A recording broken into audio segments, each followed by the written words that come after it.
BigHerc916, positivity, motivation, never settle for average. You know how we do it over here. We got another one of California's finest going down. This is in Brentwood right here off of San Vicente, real to real. So these guys pulled up broad daylight. They got a red Alfa Romero sedan. It looked like a Dodge Charger and a Mercedes SUV, and they're robbing. It's a secondhand luxury store that sells luxury stuff, right? They're robbing in broad daylight. Check it out. That former California Highway Patrol Officer Miguel Lopez murdered his wife in that short-term rental. His wife has been identified as 37-year-old Crystal Gonzalez. Police were called here and found two young children by themselves unharmed, but they found their mother was dead inside. Around the time they were figuring out what was going on here, they found out about a shooting in Stockton near the family's home. That shooting happened at a gym. Police believe that after killing his wife at this short-term rental, he then drove up to Northern California to Stockton and shot a 54-year-old man at a gym, then turned the gun on himself. The 54-year-old man survived, but the 35-year-old former CHP Officer Miguel Lopez was declared dead after that shooting. So when people say, hey man, these guys are hungry, you know, they're trying to feed themselves, blah, blah, blah, man, it's all bullshit.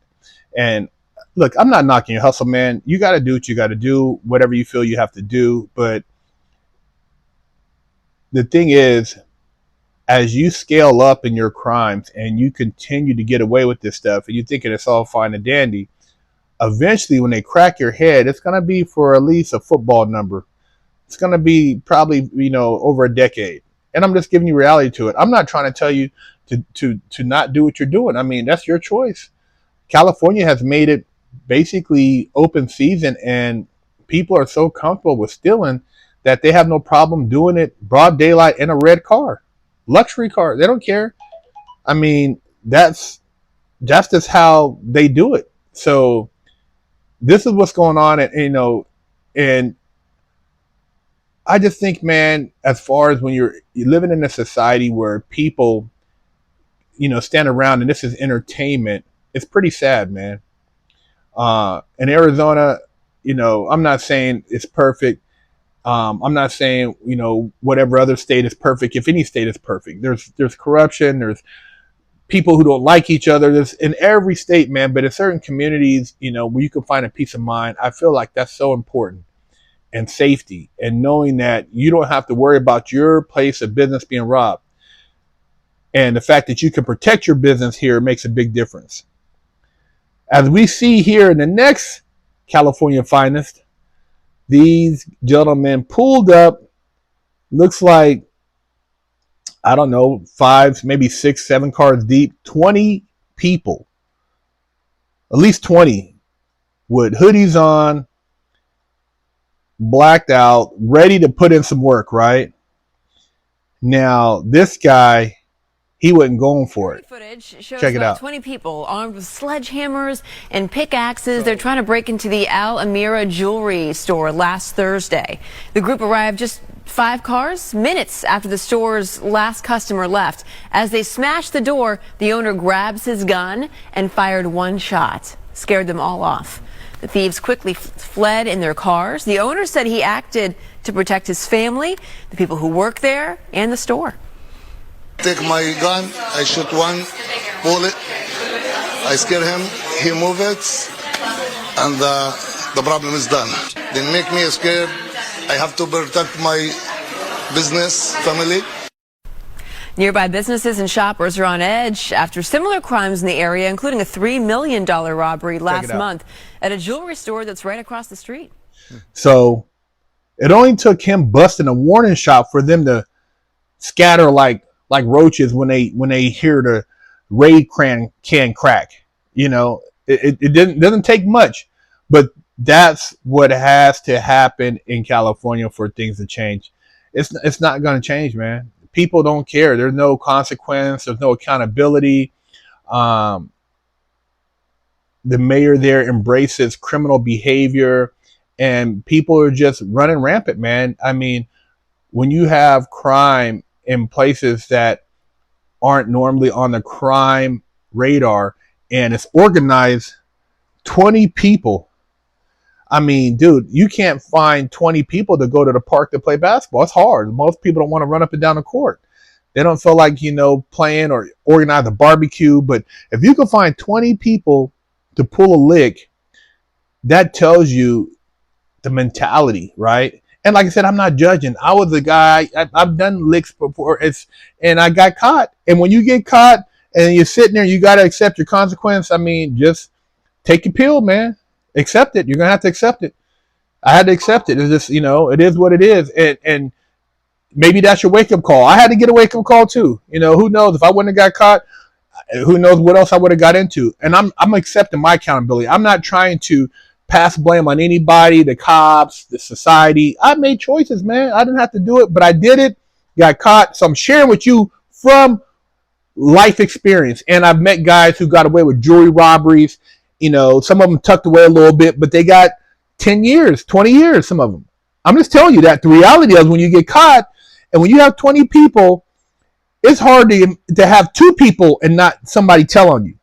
20 people, somebody's telling on somebody. Even if they don't tell this year, if they don't tell next year, they don't tell the following year. If they tell on 20, 30, you're going down for that crime. And then whoever that person that gets cracked, they're going to tell on somebody else, and it's going to keep this snowballing. So everybody's going to get caught, man. But eventually, somebody will get caught. To keep a secret with 20 people who are randomly, organizing, doing these licks, it just seems inevitable that it's going to crash. And like I said, man, do what you want. You can make whatever comment. I'm not judging you. I crashed out. I had to deal with it. It was, it's a horrible nightmare, but it is what it is. I'm here to share with you guys because I don't want to see you youngsters getting caught up.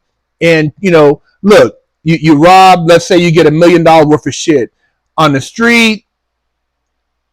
Maybe they give you a quarter on, you're not getting half. You're getting maybe $250,000 for $1 million, maybe $250,000. Because the person who's getting it, they're going to sell it for maybe 45 to 50. So it just goes up. You're not getting, it's not wholesale. You're not, you're getting, let's say $250,000, you get $250,000 if even that, right? The guy who organized it, he's probably getting 200 something. And then the 20 guys, if it, depending on how he worked, everybody's getting a couple grand each. I highly doubt maybe, maybe upwards of 5, but I doubt it. Probably 25, 3, maybe 4 divided up. And so you're risking 10 years for $3,000 to $5,000. The organizer is going to be considered a ringleader. So if they get caught, they're getting 20 years deal. That's their deal because that's a RICO and they're the organizer. So they're going to get a lot of time. But the guys running around doing the stealing, they're going to get about a decade. They're not using guns, so they're going to get about a decade in the feds because they're going to say it involves the Hobbs Act, affecting interstate commerce. Vinny the jewelry came from out of state, and so that's what you're looking at. Do your homework. Hobbs Act, interstate commerce, RICO, organized crime. It's all tied in there, man, because it's organized. And once they tie it into other crimes that took place, you have multiple charges. So you have probably a superseding indictment. You're done. You're done, man. Whatever you're young, you're 20s, you feel like, oh man, you don't got, whatever money you made, 10 G's this month. Dude, 10 G's, you do a decade, that 10 G's turned out to be pennies on a dollar, if even that. I'm just trying to share, man. You do what you want. I'm not trying to sit here. People, oh, you're a hypocrite. I did stupid shit. How you think I can talk to you about it? I was one of those idiots. But I'm not trying to brag about it. I'm not trying to sell you a false dream about it. I was one of those guys. So I'm trying to tell you, and it's up to you what you want to do from here. But California's finest, man. This is one of the biggest things that turned me off about California and why I had to get the hell up out of there, because I feel like people don't respect other people's space. I just seen where the American Idol executive music producer in a $4.5 million house had a break-in and had another break-in, and somebody basically murdered her and her husband. Come on, man. In Encino. Encino's a nice neighborhood.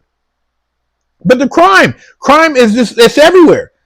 And it doesn't seem like it's going to go back, because in LA, they don't care. Nobody's going to jail, man. Everybody's just hanging out. They arrested the guy from Encino for that crime, but these guys robbing these stores. And the thing is, across the street, that jewelry store had just been hit. They hit that spot. And, you know, they got scouts. They know what they're getting. I mean, everything's already pre-sold once they pull the leg. I know how the game goes, man. And, you know, the police, they know too. But, look, they might just be watching you, and then they're going to wait until they know that when they get the third case, the third incident, they got you going away. You're gone for good. You're gone so long that your little wee-wee ain't going to know what coochie looks like. You're going to be looking on the internet inside prison trying to look at somebody's phone to beat your meat. You're done. It's a wrap. That's what they're going to do. It only takes one mad baby's mama, one pillow-talking girlfriend, somebody who gets caught for something else to tell to get immunity, and everything goes down. That's how it happens, man. I'm telling you. You guys are going to go down, man. But, you know, there's other things you can be doing. And the thing is, when you get in there and you realize how much time you got for the little bit of money you made immediately, bro, if you would have just put that into, you know, doing something and maybe not making that much money, but basically building a skill set, you would be you would have a life. Because life in prison, politics, guards, trying to have family relationships, it's a wrap. And a lot of guys don't tell you that because prison, man, you know, man, I'm with the homie, I got a phone, I'm balling. Yeah, you get in there, prison hustle, then get haters and more time and people telling and go to the whole investigation, blah, blah. I mean, that's an ugly world, man. Share, like, leave a comment. Big Herc, you know how we do it over here. I'm just trying to lace you guys up, man. I hate to see you guys going into the jail system and throwing your life away. There's so many more opportunities. I wish somebody would have told me, man. I was hard-headed too. I'm not knocking you. I'm just telling you, man, you're going to get caught. You're going to get caught if you get away, if you stop right now, but you got 19 other people who could tell on you.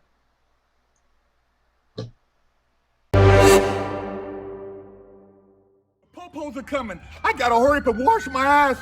Go to BigHerc916.com, pick you up a bar of soap, and wash your ass, or else you're gonna be under arrest too. Oh, That kid. Officially, I only got one real spanking my entire life. My mom did the best a 14-year-old could do, raising me with love and instilling values that will last a lifetime. I was a straight-A student and lived to make her happy. So how did I go astray? A horrible stepdad that stole my self-worth and invoked fear turned me into a person that I struggled to overcome. From skateboarding to selling drugs, gangbanging in juvenile hall, I got caught the same way many young promising men get caught up. I struggled to find my identity, getting mixed up in shootouts, crime, and the adult entertainment industry. This roller coaster continued as I juggled college, hustling, and Hollywood, eventually catching a federal bank robbery case. I found redemption in prison while serving a 120-month federal sentence and came out a man on a mission. I became a social media influencer with over 500 million views on YouTube and a life coach mentoring people all over the world. This is my journey against all odds.